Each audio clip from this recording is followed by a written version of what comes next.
Hello friends, ഇന്ന് വന്നിട്ട് നമുക്ക് റോയൽ എൻഫീൽഡിൻ്റെ ഒരു ട്രെയിനിങ് വന്നേക്കാറുണ്ട്. അപ്പം ഞാൻ ഇവിടെ കണ്ടത് നമ്മുടെ പുതിയ ഹിമാലയൻ്റെ ഫുൾ എൻജിൻ ഫുള്ള് നമുക്ക് കാണാൻ പറ്റുന്നത്. ഹിമാലയ ആയാലും മെറ്റിയോർ അതിൻ്റെ എല്ലാത്തിനും എൻജിൻ വെച്ചിട്ടുണ്ട്. അപ്പോൾ എൻജിനകത്ത് എന്തൊക്കെ ഫങ്ഷനാണ് എങ്ങനെയൊക്കെ വരുന്നത് കാണിച്ചിട്ടുണ്ട് അതിൻ്റെ വീഡിയോ കാണാം. ഇതാണ് നമ്മുടെ പുതിയ ഹിമാലയൻ്റെ എൻജിൻ. അപ്പോൾ ഇത് നമ്മൾ ഫുൾ മൈൽ കോയിലാണ്, പിസ്റ്റനാണ്. അതുപോലെ നമ്മുടെ ഷിം ടൈപ്പ് റോക്രാം വരുന്നത്. അപ്പം ഇതാണ് നമ്മുടെ എൻജിൻ. നല്ല രക്ഷയില്ല, ഗിയർ ബോക്സാണ് ഈ കാണുന്നത്. രണ്ട് ക്യാം ഷാഫ്റ്റ്. അതുകൊണ്ട് ഇത് വരുന്നത് മെറ്റിയോറിൻ്റെ എൻജിനാണ് വന്നത്.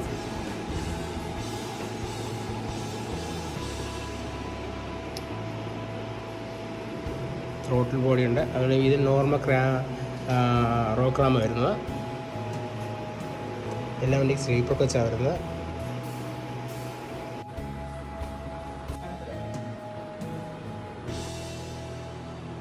ഫുൾ സിസ്റ്റമാണ്.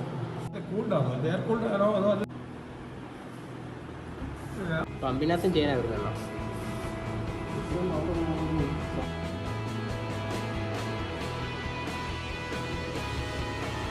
ഇതാണ് നമ്മുടെ ഇൻറ്റർസെപ്റ്റർ GT. അതിൻ്റെയൊക്കെ എൻജിനാണ്. ഫുൾ എൻജിൻ അയച്ചു വെച്ചേക്കാണ്. അപ്പോൾ ഇതിന് പുറകെ ഇതിൻ്റെ ഫുള്ള് റീസെറ്റ് ചെയ്യുന്ന വീഡിയോ ഒക്കെ വരുന്നുണ്ട്. ത്രോട്ടിൽ ബോഡി ത്രോട്ടിൽ ബോഡി വരുന്നുണ്ട്. ഫുൾ എൻജിനാണ്.